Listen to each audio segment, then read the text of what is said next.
गरीब भिखारी ने करोड़पति से कहा, आपकी कार ठीक कर दूंगा। करोड़पति बोला, ठीक कर दी तो मेरी बेटी की शादी तुमसे कर दूंगा। फिर आगे जो हुआ, इंसानियत हिल गई। दूर हट, भिखारी औकात में रह, मेरी कार मत छूना। मुझे पता भी है ये कौन सी गाड़ी है। हाँ सर, ये रॉयस रोल्स है और मैं आपकी गाड़ी ठीक कर सकता हूँ। तू मेरी गाड़ी ठीक करेगा? साले बड़े बड़े मैकेनिक इसे ठीक नहीं कर सके, तू करेगा। भरोसा करो साहब, मैं ठीक कर दूंगा। ठीक है, अगर तूने मेरी गाड़ी ठीक कर दी तो मैं अपनी बेटी की शादी तुझसे कर दूंगा, और अगर तुझसे गाड़ी ठीक नहीं हुई तो पूरी जिंदगी मेरी गुलामी करेगा। ठीक है, मुझे मंजूर है। मुंबई के मशहूर बिजनेसमैन और सिविल इंजीनियर राजेश मल्होत्रा अपनी luxury international car Mercedes Benz S class में बैठे एक जरूरी मीटिंग के लिए जा रहे थे। यह मीटिंग 50 करोड़ रुपए की डील की थी और देर हो जाने पर पूरा सौदा खत्म हो सका था। साथ में उनके 2 बॉडीगार्ड भी थे। सब कुछ ठीक चल रहा था, लेकिन अचानक हाईवे के बीच में थक थक थक गाड़ी की आवाज बदल गई। फिर धुआं उठने लगा। राजेश ने घबरा कर कहा, क्या हुआ? गाड़ी रोको। ड्राइवर ने गाड़ी साइड में रोकी। राजेश बाहर उतरे, बोनट खोला। अंदर से धुआं निकल रहा था। राजेश खुद मैकेनिकल नॉलेज रखते थे। उन्होंने सिविल इंजीनियरिंग की थी और गाड़ियों की अच्छी समझ थी। उन्होंने इंजन चेक किया, वायरिंग देखी, लेकिन कुछ समझ नहीं। ये क्या हो गया? मुझे तो कुछ समझ नहीं आ रहा। कोई ठीक नहीं कर पाया। राजेश ने बॉडीगार्ड को कहा, तुरंत किसी मैकेनिक को बुलाओ, जल्दी। बॉडीगार्ड ने पास के गैरेज में फोन किया। पहला मैकेनिक आया, गाड़ी देखी और हाथ खड़े कर दिए। ये तो इंटरनेशनल कार है, इसके पार्ट्स यहाँ नहीं मिलते, हम ठीक नहीं कर सकते। दूसरा मैकेनिक आया, साहब इसे कंपनी सर्विस सेंटर में ले जाना होगा, वो भी शहर से 40 किलोमीटर दूर है। साहब इसमें कोई इलेक्ट्रॉनिक फॉल्ट है, हमारे पास टूल्स नहीं है। राजेश का माथा ठनका। वक्त निकला जा रहा था, मीटिंग का समय करीब आ रहा था। उन्होंने गुस्से में कहा, कोई तो है जो इस गाड़ी को ठीक कर सके, लेकिन कोई तैयार नहीं था। सबकी हंसी तभी सड़क के किनारे से एक गरीब मैला कुचैला आदमी आया। फटे कपड़े, तेल से सने हाथ, चेहरे पर झुर्रियां। लोग उसे भिखारी समझते थे क्योंकि वो अक्सर सड़क पर ही रहता था। नाम था रमेश। रमेश ने धीरे से कहा, साहब मैं यह गाड़ी ठीक कर सकता हूँ। यह सुनते ही राजेश और उनके बॉडीगार्ड जोर जोर से हंसने लगे। आसपास खड़े लोग भी हंसने लगे। एक बॉडीगार्ड ने व्यंग्य से कहा, अरे भाई, बड़े बड़े मैकेनिक हार मान गए और तू कहां से आ गया? तू भिखारी है, गाड़ी क्या ठीक करेगा? दूसरे बॉडीगार्ड ने जोड़ा, साहब इसे छूने भी मत दो, कहीं इसने गाड़ी छू ली और खराब हो गई तो पूरा नुकसान हो जाएगा। राजेश ने भी घमंड से कहा, देखो भाई ये मर्सिडीज है, कोई साइकिल नहीं, इसे ठीक करने के लिए एक्सपर्ट्स चाहिए, तुम जाओ यहाँ से। लेकिन रमेश ने हार नहीं मानी। उसने फिर कहा, मैं जानता हूँ ये इंटरनेशनल गाड़ी है, लेकिन मुझे इसे ठीक करना आता है, बस एक मौका दीजिए। राजेश को अब गुस्सा आ गया, लेकिन वक्त निकला जा रहा था और कोई और विकल्प नहीं था। राजेश ने ओवर कॉन्फिडेंस में तंज कसते हुए कहा, ठीक है, अगर तुमने ये गाड़ी ठीक कर दी तो मैं अपनी जवान बेटी की शादी तुमसे कर दूंगा। ये सुनकर सब फिर से जोर जोर से हंसने लगे। भीड़ में से किसी ने मजाक में कहा, वाह साहब, अब तो मजा आएगा, अमीर की बेटी और गरीब भिखारी की शादी। राजेश को यकीन था कि रमेश गाड़ी ठीक नहीं कर पाएगा, इसीलिए उन्होंने यह बात बेझिझक कह दी। रमेश ने शांति से कहा, ठीक है साहब, मैं गाड़ी ठीक कर देता हूँ। उसने अपना पुराना टूल बॉक्स खोला और काम शुरू कर दिया। रमेश ने बोनट पूरी तरह खोली, फिर एक एक करके इंजन के पार्ट्स चेक करने लगा। Spark plug, fuel injector, cooling system, wiring. आसपास खड़े लोग हंस रहे थे, लेकिन रमेश पूरी तरह फोकस था। करीब 20 मिनट बाद रमेश ने एक छोटा सा पार्ट निकाला, इंजन का एक सेंसर। साहब यही पार्ट खराब है, ये बहुत रेयर पार्ट है, सिर्फ इंटरनेशनल में मिलता है। राजेश ने कहा, तो अब क्या करोगे? पार्ट तो नहीं है ना? रमेश मुस्कुराया, साहब जुगाड़ आता है मुझे, मैं अभी आता हूँ। वह भागकर पास के एक कबाड़ खाने में गया। वहां से एक पुरानी टूटी गाड़ी से एक मिलता जुलता पार्ट निकाला, उसे थोड़ा एडजस्ट किया और वापस आया। फिर उसने वो पार्ट गाड़ी में फिट किया, कुछ वायरिंग जोड़ी और कहा, साहब स्टार्ट करके देखिए। राजेश ने शक से गाड़ी स्टार्ट की। वूम, गाड़ी बिल्कुल परफेक्ट चलने लगी। राजेश के होश उड़ गए। बॉडीगार्ड हैरान रह गए। भीड़ में सन्नाटा छा गया। गाड़ी के चलने की आवाज सुनते ही पूरी भीड़ में हलचल मच गई। लोग एक दूसरे को देखने लगे। राजेश मल्होत्रा खुद हैरान थे, जो काम बड़े बड़े मैकेनिक नहीं कर पाए, गाड़ी को एक्सीलरेटर दबाने कर दिखा। गाड़ी बिल्कुल स्मूथ चल रही थी, कोई आवाज नहीं, कोई दिक्कत नहीं। बॉडीगार्ड चुपचाप खड़े रह गए। जिन्होंने रमेश का मजाक उड़ाया था, अब उनके मुंह बंद थे। तभी भीड़ में से एक आदमी ने जोर से चिल्लाकर कहा, अरे वाह, अब तो साहब की बेटी की शादी इस गरीब से होगी। आपने खुद कहा था ना, अगर गाड़ी ठीक हो गई तो शादी कर देंगे। यह सुनते ही पूरी भीड़ हंसने लगी, लोग तालियां बजाने लगे। हाँ हाँ, साहब ने वादा किया था, अब तो बड़ी दावत मिलेगी। अमीर की बेटी और गरीब भिखारी की शादी, वाह। राजेश का चेहरा लाल हो गया। उन्हें अपनी गलती का एहसास हुआ। उन्होंने ओवर कॉन्फिडेंस में ऐसी बात कह दी थी जो अब उनकी इज्जत के लिए खतरा बन गई थी। भीड़ में से एक युवक ने यह पूरा दृश्य अपने मोबाइल में रिकॉर्ड कर लिया था। कैसे राजेश ने रमेश का मजाक उड़ाया, कैसे उन्होंने शादी का वादा किया और कैसे रमेश ने गाड़ी ठीक कर दी। उसने तुरंत वो वीडियो इंस्टाग्राम, फेसबुक और ट्विटर पर डाल दिया। कैप्शन था, करोड़पति ने गरीब से कहा, गाड़ी ठीक करो तो बेटी से शादी कर दूंगा। गरीब ने ठीक कर दी, अब देखो क्या होता है। वीडियो तेजी से वायरल होने लगा। कुछ ही घंटों में लाखों व्यूज आ गए। लोग कमेंट करने लगे, वाह, अब तो साहब को वादा पूरा करना ही पड़ेगा। यही तो असली टेस्ट है, अमीर अपना वादा पूरा करेगा या नहीं। गरीब को कम मत समझो, उसने साबित कर दिया। अगले दिन सुबह राजेश के घर के बाहर न्यूज चैनलों की भीड़ लग गई। कैमरे, माइक, रिपोर्टर्स सब उनसे सवाल पूछने के लिए तैयार खड़े थे। एक रिपोर्टर ने माइक आगे बढ़ाकर पूछा, राजेश जी, आपने सार्वजनिक रूप से वादा किया था कि अगर वो गरीब आदमी गाड़ी ठीक कर दे तो आप अपनी बेटी की शादी उससे कर देंगे। अब वो गाड़ी ठीक हो गई है, क्या आप अपना वादा पूरा करेंगे? दूसरे रिपोर्टर ने जोड़ा, सर, अगर आप अपना वादा नहीं निभाते तो इसका मतलब है कि अमीर लोग सिर्फ दिखावा करते हैं। क्या आप इसे साबित करना चाहते हैं? राजेश परेशान हो गए। उनकी इज्जत दांव पर थी। अगर वो वादा नहीं निभाते तो पूरा देश उन्हें झूठा कहेगा। पिता की इज्जत बचाने के लिए राजेश की बेटी अनन्या, 24 साल की, पढ़ी लिखी, खूबसूरत, उसने भी वो वायरल वीडियो देखा था। जब मीडिया का दबाव बढ़ने लगा तो अनन्या ने अपने पिता से बात की। पापा, आपने सबके सामने वादा किया था, अगर आप अब पीछे हटे तो हमारी फैमिली की इज्जत पे सवाल उठेगा। मुझे कोई दिक्कत नहीं है। राजेश ने हैरानी से पूछा, बेटा तू क्या कह रही है? तू उस गरीब से शादी कर लेगी? अनन्या ने दृढ़ता से कहा, पापा, आपने मुझे सिखाया था कि वादा निभाना जरूरी है, और अगर उस आदमी ने गाड़ी ठीक कर दी तो उसमें जरूर कोई हुनर है। गरीब होना कोई गुनाह नहीं है। मैं आपकी इज्जत के लिए यह शादी करने को तैयार हूँ। राजेश की आंखों में आंसू आ गए। उन्हें अपनी बेटी पर गर्व हुआ, लेकिन साथ ही दिल भी टूट गया। अगले दिन राजेश ने मीडिया के सामने घोषणा की, मैं अपना वादा पूरा करूंगा। मेरी बेटी अनन्या की शादी रमेश से होगी। यह खबर सुनकर पूरे देश में सनसनी फैल गई। सोशल मीडिया पर ट्रेंडिंग होने लगा। हैशटैग अमीर की बेटी भिखारी से कुछ लोग राजेश की तारीफ कर रहे थे। वाह, सच्चे इंसान हैं, वादा निभा रहे हैं। कुछ लोग तंज कस रहे थे, अरे मजबूरी है, मीडिया के दबाव में फंस गए। राजेश ने शादी की तैयारी शुरू कर दी। बड़ा हॉल बुक किया, मेहमानों को न्योता भेजा, लेकिन दिल से खुश नहीं थे। रमेश को भी बुलाया गया, उसे नए कपड़े दिए गए, साफ सुथरा किया गया, लेकिन रमेश के चेहरे पर कोई खुशी नहीं थी, बस एक अजीब सी शांति थी। शादी का दिन आ गया। बड़ा सा शादी हॉल, सैकड़ों मेहमान, मीडिया के कैमरे, सब तैयार था। अनन्या दुल्हन के कपड़ों में तैयार बैठी थी। उसके चेहरे पर हल्की मुस्कान थी, लेकिन आंखों में उदासी भी। रमेश दूल्हे के कपड़े पहन कर आया। अब वो भिखारी नहीं लग रहा था, साफ सुथरा, सभ्य। राजेश मंडप में बैठे थे, बेचैन। मेहमान फुसफुसा रहे थे, देखो कैसी अजीब शादी है, अमीर की बेटी और गरीब भिखारी। राजेश साहब को मजबूरी में करनी पड़ रही है।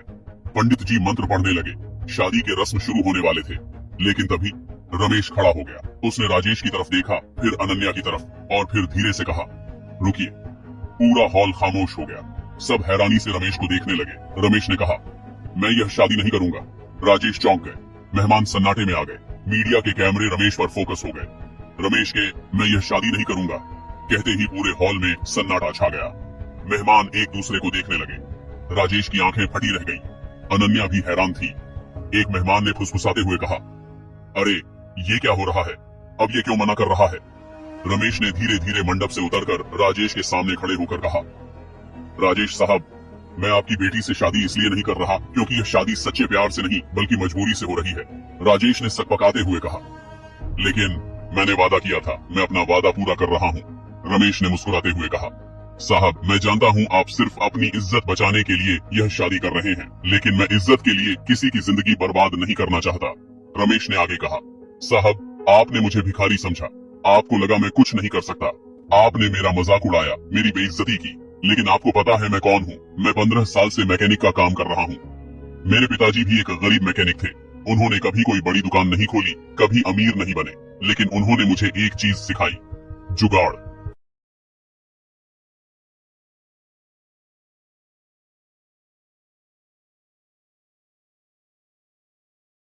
जब कोई पार्ट नहीं मिलता तो जुगाड़ करके काम निकालना। जब कोई मैकेनिक हार मान जाता तो मेरे पिताजी एक रास्ता निकाल लेते। मैंने उनसे यही सीखा।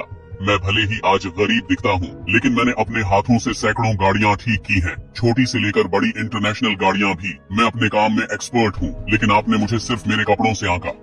आपने मेरी काबिलियत को नहीं देखा, आपने गरीबों को नीचा दिखाने की कोशिश की। राजेश का सिर शर्म से झुक गया। रमेश ने आगे कहा, साहब, मैंने गाड़ी इसलिए नहीं ठीक की कि मुझे आपकी बेटी से शादी करनी थी।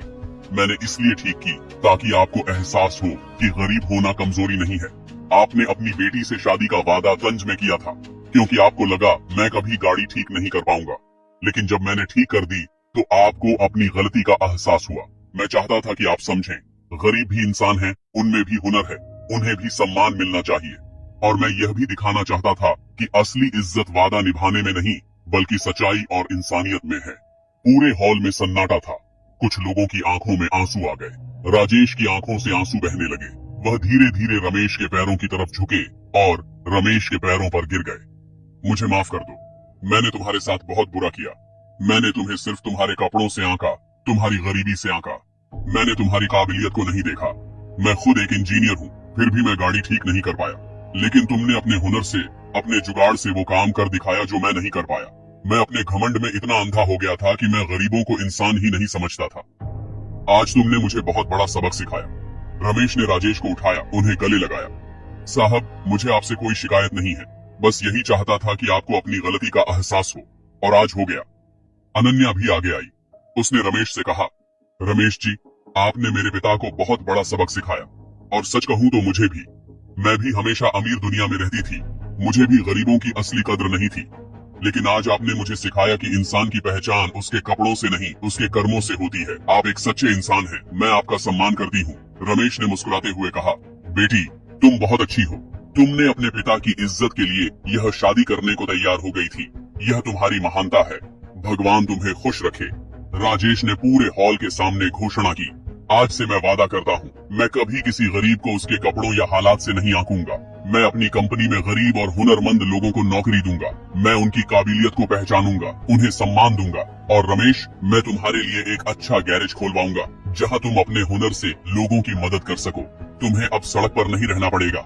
रमेश की आंखों में खुशी के आंसू आ गए। उसने हाथ जोड़े। साहब, आपका बहुत बहुत धन्यवाद, लेकिन असली धन्यवाद तो भगवान का है, जिसने मुझे यह मौका दिया कि मैं आपको सच्चाई दिखा सकूं। पूरा हॉल तालियों से गूंज उठा। मीडिया ने यह पूरा दृश्य रिकॉर्ड किया। अगले दिन यह खबर पूरे देश में फैल गई। राजेश ने अपना वादा निभाया, रमेश के लिए एक अच्छा गैरेज खुलवाया, उसे सम्मान दिया, और राजेश ने सच में गरीबों को नौकरियां देना शुरू किया। रमेश आज एक सफल मैकेनिक है, लेकिन आज भी वो हर गरीब की मदद करता है और लोगों को सिखाता है, इंसान की पहचान उसके कपड़ों से नहीं, उसके हुनर से होती है। दोस्तों, यह कहानी यहीं खत्म होती है। एक गरीब मैकेनिक ने साबित कर दिया कि असली ताकत हुनर में है, दिखावे में नहीं। अगर इस कहानी ने आपको प्रेरित किया हो, अगर आपको लगता है कि किसी को भी उसके कपड़ों से नहीं आंकना चाहिए, अगर रमेश की सच्चाई और इंसानियत ने आपके दिल को छुआ, तो इस वीडियो को एक लाइक जरूर करें और कमेंट में लिखें, हुनर ही असली पहचान है। इस कहानी को अपने दोस्तों और परिवार के साथ शेयर करें, ताकि यह संदेश दूर तक पहुंचे कि गरीब होना कमजोरी नहीं है। और हाँ, ऐसी ही दिल को छू लेने वाली, प्रेरणादायक और इंसानियत सिखाने वाली कहानियों के लिए हमारे चैनल को सब्सक्राइब और फॉलो करना बिल्कुल मत भूलना।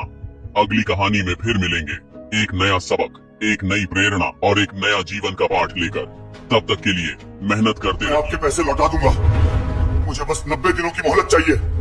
ठीक है, अब तो हम जा रहे हैं बुड्ढे, लेकिन 90 दिन में अगर तूने 10 करोड़ रुपया नहीं दिया तो ये कंपनी खाली कर दियो, वरना तू जानता ही है हमें। अगर 90 दिनों में कुछ नहीं हुआ तो मुझे ये कंपनी बेचकर अपने गांव में खेती ही करनी पड़ेगी। रुकिए सर, मुझे नौकरी दे दीजिए।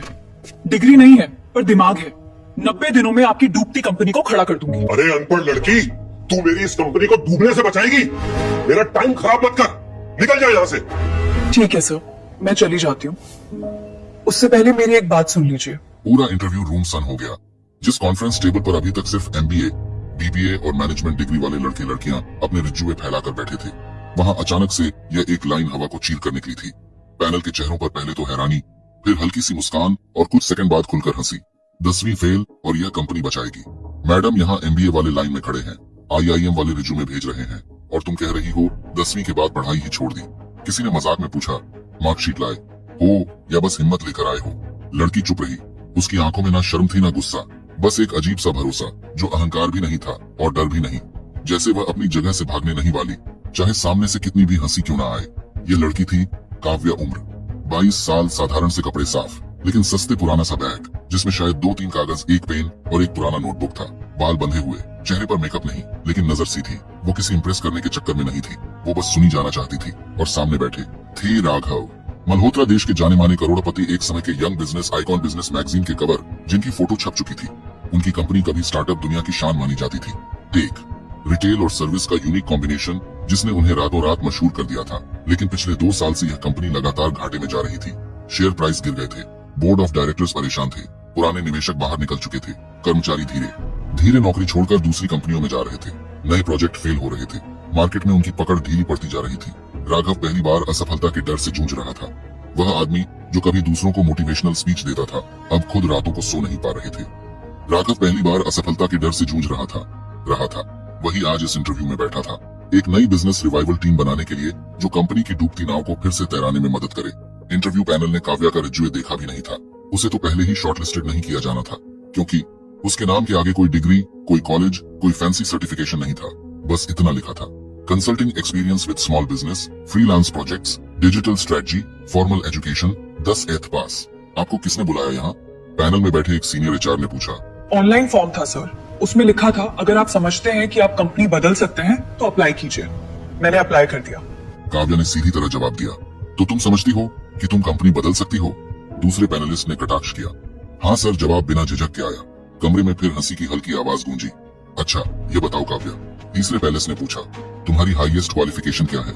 10वीं पास, उसने बिल्कुल सामान्य लहजे में कहा। और 11वीं 12वीं ग्रेजुएशन पापा की डेथ के बाद छोड़नी पड़ी, घर चलाना था। उसके स्वर में कोई शिकायत नहीं थी, सिर्फ तथ्य। और तुम सोचती हो कि एक मल्टी क्रो कंपनी की प्रॉब्लम समझ पाओगी, जबकि तुमने कभी बिजनेस स्कूल का गेट भी नहीं देखा।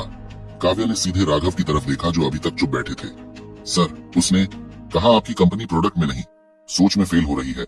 आप चाहे तो मुझे 30 दिन दीजिए, अगर नतीजा ना दिखे मैं खुद चली जाऊंगी। कमरा फिर से चुप हो गया। ताने मारने वालों के चेहरे पर अब हंसी नहीं, थोड़ा सा इरिटेशन था। यह गर्ल एटीट्यूड दिखा रही है वाली फीलिंग। किसी ने फाइल बंद की, किसी ने कुर्सी पीछे खिसकाई। राघव अचानक थोड़ा आगे झुके और अगर दिख गया तो उन्होंने पूछा। काव्या ने बिना रुके कहा, तो मुझे काम करने की आजादी चाहिए, ओहदे से नहीं फैसलों से। डेजिग्नेशन कुछ भी लिख दीजिए, फर्क नहीं पड़ता, लेकिन डिसीजन लेने का स्कोप दे दीजिए। यह बात इंटरव्यू फॉर्मेट के हिसाब से बहुत भारी थी। आमतौर पर candidate salary, post, leave policy पूछते हैं। यह लड़की फैसले लेने की आजादी मांग रही थी, वह भी 10वीं फेल होकर। अब जरा पीछे चलते हैं। काव्या की जिंदगी उतनी सिंपल नहीं थी जितना उसका रिज्यूमे दिखाता था। वो एक छोटे से कस्बे में पली बड़ी थी। पिता एक छोटी प्रिंटिंग प्रेस में काम करते थे, माँ घरों में सिलाई करती थी। घर में पैसे कभी ज्यादा नहीं रहे, लेकिन खाने में कमी भी नहीं रही, जब तक कि एक दिन पापा अचानक बीमार नहीं पड़ गए।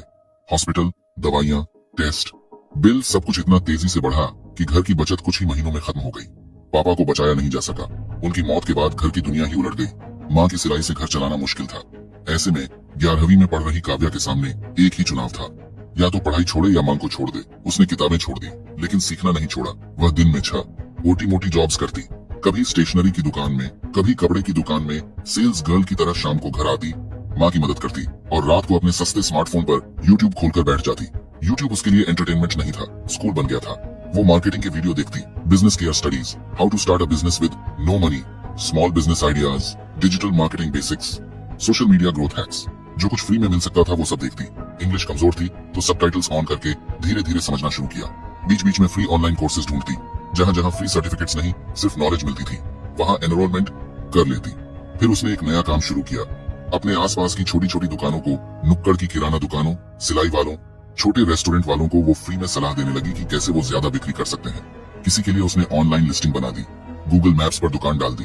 किसी के लिए उसने व्हाट्सएप पर मेन्यू बनाकर भेजना शुरू कराया। किसी दुकान के लिए उसने फेसबुक पेज बना दिया, ऑफर लिखे, फोटो अपलोड किए। किसी के लिए उसने सिंपल सा 10% discount for first time customer वाला बोर्ड लिखकर लगवा दिया। धीरे धीरे छोटे छोटे रिजल्ट्स आने लगे। दुकानदारों ने नोटिस किया कि नई फसेस उनकी दुकान पर आ रही हैं। लोग कुछ ने कहा, तुम अच्छा बता लेते हो, कितने पैसे लोगी?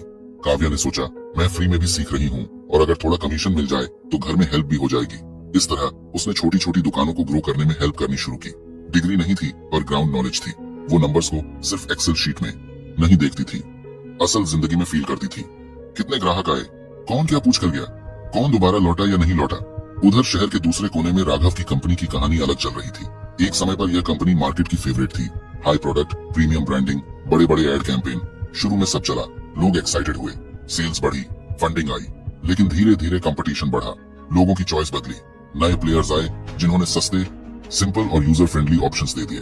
राघव की कंपनी अभी भी पुराने सोच में फंसी थी, हम प्रीमियम है, हम नीचे नहीं उतरेंगे, हमें क्लास ही देखना है। लेकिन ग्राउंड पर ग्राहक कुछ और कह रहे थे, कंप्लेंट बढ़ रही थी, सर्विस स्लो है, कस्टमर केयर सुनता नहीं, प्रोडक्ट अच्छा है पर महंगा है, ऑनलाइन एक्सपीरियंस बेकार है, बोर्ड मीटिंग में ग्राफ्स गिरते दिखते, लोग फैंसी वर्ड्स में रिपोर्ट्स बनाते, मैक कंडीशंस, डाउनटर्न, कंज्यूमर सेंटीमेंट और असली मुद्दा गायब रहता। इसी बीच एक दिन लिंक्डइन पर ओपन कॉल फॉर टैलेंट का पोस्ट डाला गया। अगर आप मानते हैं कि आप हमारी कंपनी का फ्यूचर बदल सकते हैं तो अपना आइडिया भेजिए। यह पोस्ट एक्चुअली किसी क्रिएटिव एक्सरसाइज के लिए था, लेकिन काव्या के लिए यह एक मौका था। उसने अपने सिंपल से रिज्यूम के साथ एक छोटा सा नोट अटैच किया। आपकी कंपनी प्रोडक्ट नहीं, लोगों को इग्नोर कर रही है। आपके एड की लैंग्वेज लोग समझते नहीं, आपकी प्राइसिंग उन्हें काटती है, आपका कस्टमर केयर उन्हें इंस्टॉल करता है। अगर आप ग्राउंड से सुनने को तैयार है तो मैं मदद कर सकती हूँ। यह नोट सीधे राघव तक पहुँच गया, शायद इसलिए कि वह बाकी कॉर्पोरेट लैंग्वेज वाले MSGS से अलग था। अब वापस इंटरव्यू रूम में राघव ने सबको बाहर भेज दिया। HR पैनल असिस्टेंट्स सभी बाहर। अब कमरे में सिर्फ दो लोग थे, एक तरफ करोड़पति बिजनेसमैन, दूसरी तरफ 10वीं फेलर की। ठीक है, राघव ने कहा, मैं तुम्हें 30 दिन देता हूँ, ना नौकरी का लेटर, ना सैलरी का वादा, ना कोई डेजिग्नेशन। तुम ऑब्जर्वर की तरह एक काम करोगी, जो करना हो सजेस्ट करोगी। अगर 30 दिन में कोई फर्क दिखा तो आगे बात करेंगे, अगर नहीं तो कहानी यही खत्म। काव्या मुस्कुराई। डील। पहले हफ्ते में उसने कंपनी की मोटी मोटी प्रेजेंटेशंस नहीं खोली। उसने सबसे पहले लोगों से बात की, टॉप मैनेजर से, सेल्स टीम से, कस्टमर केयर वाले स्टाफ से। वो उनसे सीधे सवाल पूछती, आपको क्या लगता है कस्टमर सबसे ज्यादा किस बात से परेशान है? क्या आप खुद ये प्रोडक्ट कभी खरीदेंगे? अपनी सैलरी से आपके हिसाब से अगर कंपनी बंद हो जाए तो लोग किस बात पर दुखी होंगे? प्रोडक्ट के लिए या सिर्फ ऑफर और छूट के लिए? कुछ लोग इरिटेट हुए, यह कौन है जो इतनी डायरेक्ट बातें पूछ रही है? लेकिन धीरे धीरे कुछ ने खुलकर बोलना शुरू किया।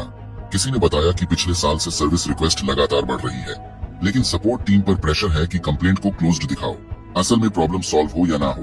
दूसरे हफ्ते में वह ऑफिस से बाहर निकल गई। वह दुकानों में गई जहां कंपनी का प्रोडक्ट बिकता था। उसने खुद कस्टमर बनकर पूछा, ये वाला प्रोडक्ट अच्छा है क्या? लोग लेते हैं। दुकानदार ने कहा, अच्छा है लेकिन महंगा है। सामने वाली कंपनी का सस्ता और सिंपल मॉडल ज्यादा बिकता है। उसने नोटबुक में सब लिख लिया। उसने ऑनलाइन रिव्यूज पढ़े। तकलीफें लगभग सब जगह एक जैसी थी, बात नहीं सुनते, महंगा है, ब्रांड एटीट्यूड दिखाता है, प्रॉब्लम के बाद कोई जवाब नहीं देता। तीसरे हफ्ते में उसने पिक्चर क्लियर कर ली। कंपनी महंगा बेच रही थी लेकिन सुन नहीं रही थी। ब्रांड खुद को बहुत इंटेलिजेंट समझ रहा था, लेकिन कस्टमर्स को मूर्ख की तरह ट्रीट कर रहा था। एड्स में बड़े बड़े अंग्रेजी वर्ड्स, ग्राउंड पर लैंग्वेज अलग, कॉल सेंटर स्क्रिप्ट में फेक सिंपैथी, असली सोल्यूशन नहीं। काव्या ने डिजिटल टीम को ऑब्जर्व किया। वह लोग फैंसी कैंपेन बना रहे थे, glossy image, stylish models. Foreign music पर कमेंट्स में लोग सवाल कुछ और पूछ रहे थे। EMI ऑप्शन है, सर्विस कितने दिन में, अगर खराब निकला तो क्या होगा? वो राघव के पास एक दिन पूरा चार्ट लेकर पहुंची। सर, आपकी कंपनी 2 चीज में हार रही है, ट्रस्ट और टच में। उसने 3 बातें प्रपोज की। पहला, एक नया किफायती प्रोडक्ट लाइन जो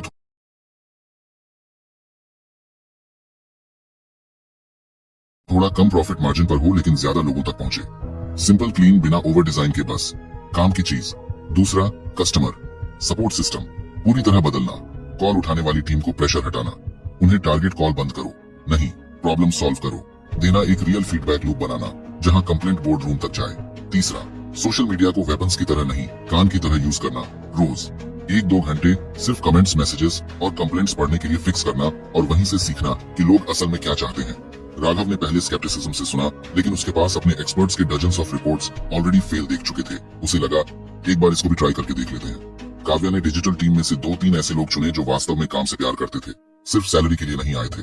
उसने उन्हें छोटे छोटे एक्सपेरिमेंट्स करने को कहा। 1 सप्ताह के लिए basic Hindi English mixed ad चलाया जिसमें बस प्लेन लैंग्वेज में बेनिफिट्स लिखे थे। कोई बड़े मॉडल नहीं, बस एक साधारण फैमिली का विजुअल, साथ में एक इंट्रोडक्टरी कम कीमत वाला वेरिएंट लच कराया। रिस्पॉन्स उम्मीद से ज्यादा आया। 30 दिन पूरे हुए। मीटिंग रूम में रिपोर्ट खुली थी।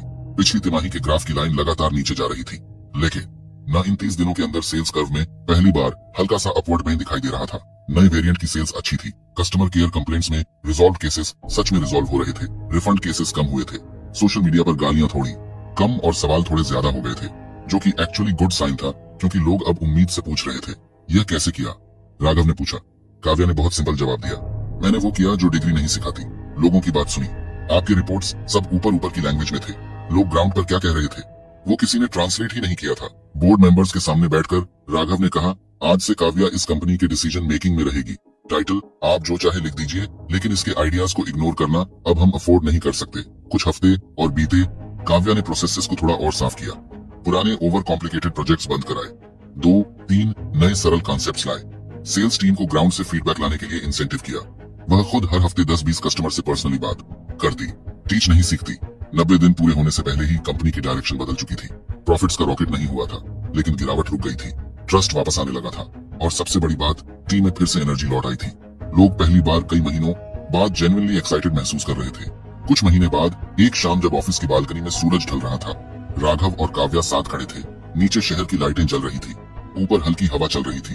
तुमने मेरी कंपनी नहीं, मेरा विश्वास भी बचाया है, राघव ने धीरे से कहा। काव्या ने हल्की मुस्कान से सिर झुका लिया। मैंने सिर्फ वो किया जो मुझे सही लगा।